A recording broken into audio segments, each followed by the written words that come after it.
សួស្តីអ្នកទាំងអស់គ្នាថ្ងៃនេះយើងនឹងមកនិយាយអំពីករណីឃាតកម្មដ៏អាចកំបាំងទាំង4នៅថ្ងៃបុណ្យគ្រីស្មាស់ថ្ងៃបុណ្យគ្រីស្មាស់គឺជាថ្ងៃដែលមនុស្សជុំវិញពិភពលោកមានភាពសប្បាយរីករាយហើយនៅក្នុងប្រទេសជប៉ុនក៏ដូចគ្នាផងដែរបុណ្យគ្រីស្មាស់បានក្លាយជាព្រឹត្តិការណ៍ដ៏ធំប្រចាំឆ្នាំមួយនៅតាមទីក្រុងនានាមានការតុបតែងលម្អដោយដើមណូអែលជាមួយនឹងភ្លើងពណ៌ដ៏ស្រស់ស្អាតនិងបរិយាកាសដ៏រីករាយមនុស្សជាច្រើនបានចេញដើរលេងជួបជុំក្រុមគ្រួសារនិងចំណាយពេលជាមួយមនុស្សជាទីស្រឡាញ់ប៉ុន្តែនៅក្នុងថ្ងៃដ៏ពោរពេញទៅដោយសន្តិភាពនិងក្តីស្រឡាញ់មួយនេះក៏មានឧក្រិដ្ឋកម្មដ៏សាហាវជាច្រើនបានកើតឡើងផងដែរនៅប្រទេសជប៉ុនមានករណីឃាតកម្មជាច្រើនដែលបានកើតឡើងនៅថ្ងៃបុណ្យគ្រីស្មាស់ហើយរហូតមកដល់ពេលសព្វថ្ងៃនេះក៏នៅតែមិនអាចស្វែងរកជនល្មើសឃើញថ្ងៃនេះយើងនឹងនាំអ្នកទាំងអស់គ្នាទៅស្ដាប់ករណីឃាតកម្មដ៏អាថ៌កំបាំងទាំងនោះករណីទី1ឃាតកម្មទៅលើស្ត្រីវ័យក្មេងនៅខេត្ត Tochigi ក្នុងឆ្នាំ1992នៅថ្ងៃទី25ខែធ្នូឆ្នាំ1992វេលាម៉ោងប្រហែលជា 10:45 នាទីព្រឹកនៅតំបន់មួយក្នុងខេត្ត Tochigi នៃប្រទេសជប៉ុនមានករណីឃាតកម្មដ៏រន្ធត់មួយបានកើតឡើង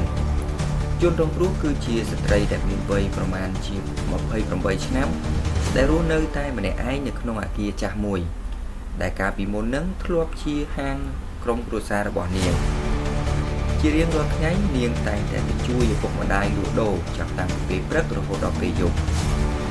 នៅថ្ងៃទី24ខែធ្នូមុនថ្ងៃកើតហេតុនាងបានទៅជួយការងារឪពុកម្ដាយរបស់នាងដូចសពដងគឺចាប់តាំងពីពេលព្រឹករហូតដល់ពេលយប់ម៉ោង 9ហើយបន្ទាប់មកនាងក៏បានចូលរួមកម្មវិធីជប់លៀងនៅថ្ងៃបុណ្យណូអែលជាមួយក្រុមគ្រួសាររបស់នាងយ៉ាងសប្បាយរីករាយម៉ោងប្រហែលជា 12 យប់នាងក៏បានត្រឡប់ទៅផ្ទះវិញតែម្នាក់ឯងនៅព្រឹកថ្ងៃបន្ទាប់ឪពុករបស់នាងមានការព្រួយបារម្ភយ៉ាងខ្លាំងពីព្រោះតែមិនបានឃើញកូនរបស់គាត់មកជួយការងារដូចថ្ងៃធម្មតា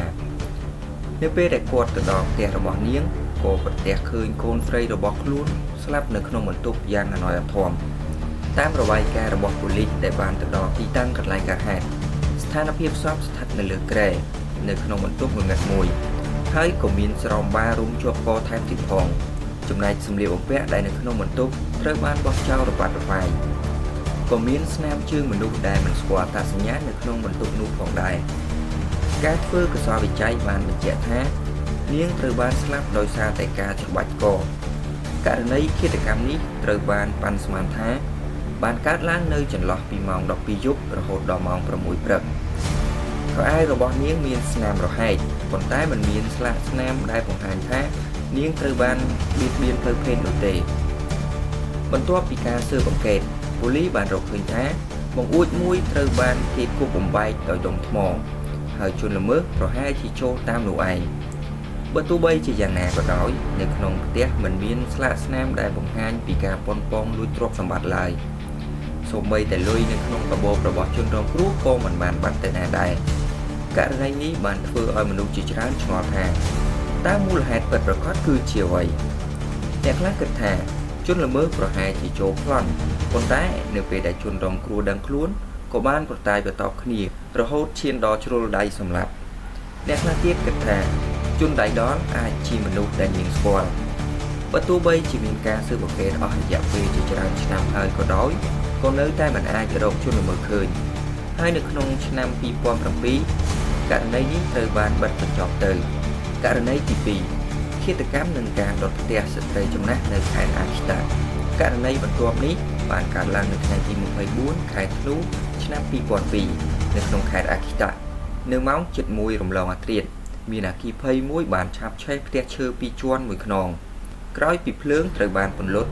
ប៉ូលីសក៏បានរកឃើញសាកសពស្ត្រីវ័យ69ឆ្នាំម្នាក់នៅក្នុងផ្ទះនោះដំបូងឡើយគេគិតថា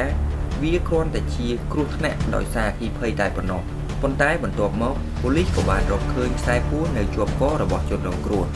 តាមការធ្វើកសលវិច័យបានបញ្ជាក់ថា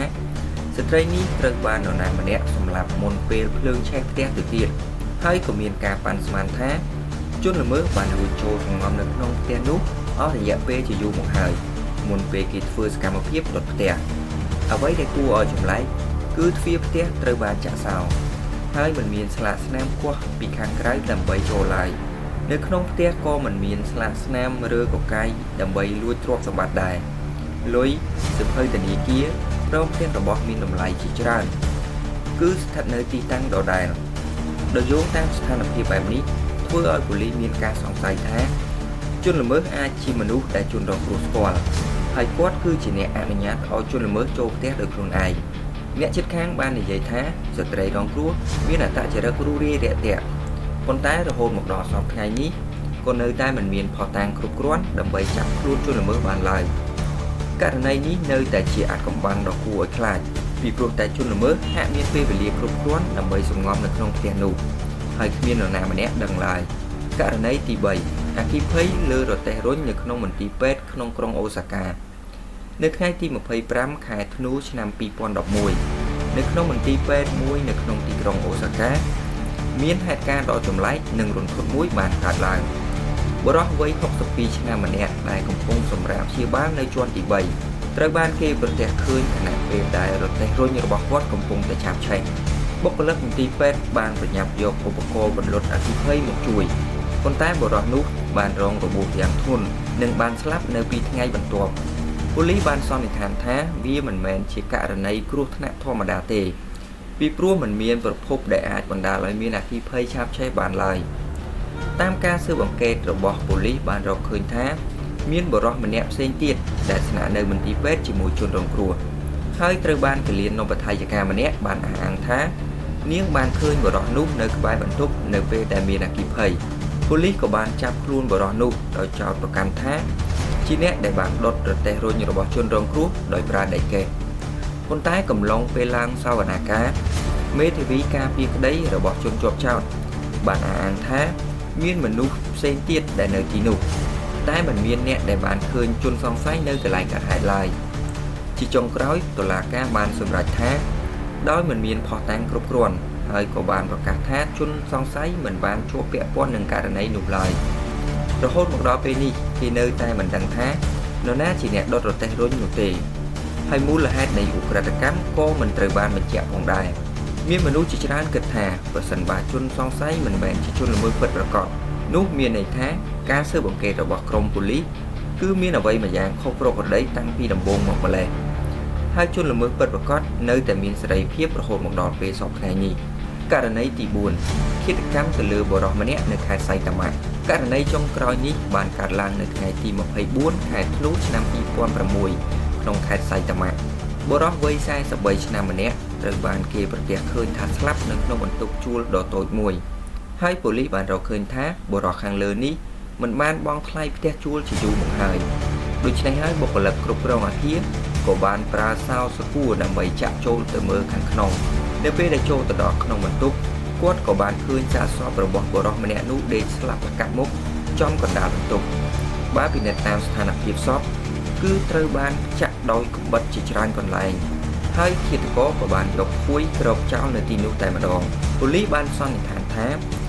គាត់បានស្លាប់អស់រយៈពេលពី2ទៅ3សប្តាហ៍មុនពេលរកឃើញសាកសពទៅទៀតបើពិនិត្យមើលទៅលើទ្វារបង្អួចគឺត្រូវបានចាក់សោទាំងអស់ហើយមិនមានស្លាកស្នាមគោះឡើយអ្វីដែលគួរភ្ញាក់ផ្អើលគឺព័ត៌មានអំពីករណីនេះត្រូវបានបង្ហាញតិចតួចបំផុតមនុស្សស្ទើរតែមិនដឹងអំពីករណីឃាតកម្មនេះដោយសារតែមិនសូវមានព័ត៌មានគ្រប់គ្រាន់ការស៊ើបអង្កេតក៏បានជាប់គាំងរហូតមកដល់ពេលសប្តាហ៍ថ្ងៃនេះប៉ូលីសនៅតែស្នើសុំឲ្យអ្នកដែលដឹងអំពីហេតុការណ៍នោះជួយផ្ដល់ព័ត៌មានបន្ថែមទៅកាន់ប៉ូលីសប៉ុន្តែករណីនេះហាក់មិនសូវមានមនុស្សអើពើច្រើនប៉ុន្មាននោះទេករណីទាំងអស់ដែលយើងបាននិយាយក្នុងថ្ងៃនេះសុទ្ធសឹងតែជាករណីបានកើតឡើងនៅក្នុងថ្ងៃបុណ្យណូអែលដែលគួរតែជាពេលវេលានៃសន្តិភាពនិងក្តីស្រឡាញ់ប៉ុន្តែសម្រាប់ជនរងគ្រោះនិងក្រុមគ្រួសារវិញវាបានក្លាយជាសុបិនដ៏អាក្រក់ដែលមិនអាចបំភ្លេចបានបើទោះបីជាបច្ចេកវិទ្យាស៊ើបអង្កេតកាន់តែទំនើបក៏ដោយក៏នៅតែមានករណីឃាតកម្មជាច្រើនដែលមិនអាចដោះស្រាយបានហើយនៅពេលដែលមិនសូវមានអ្នកអើពើការស្វែងរកការពិតក៏កាន់តែពិបាកអ្នកទាំងអស់គ្នាយល់យ៉ាងណាដែរចំពោះករណីឃាតកម្មទាំង4នេះសូមបញ្ចេញមតិយោបល់របស់អ្នកទាំងអស់គ្នានៅខាងក្រោម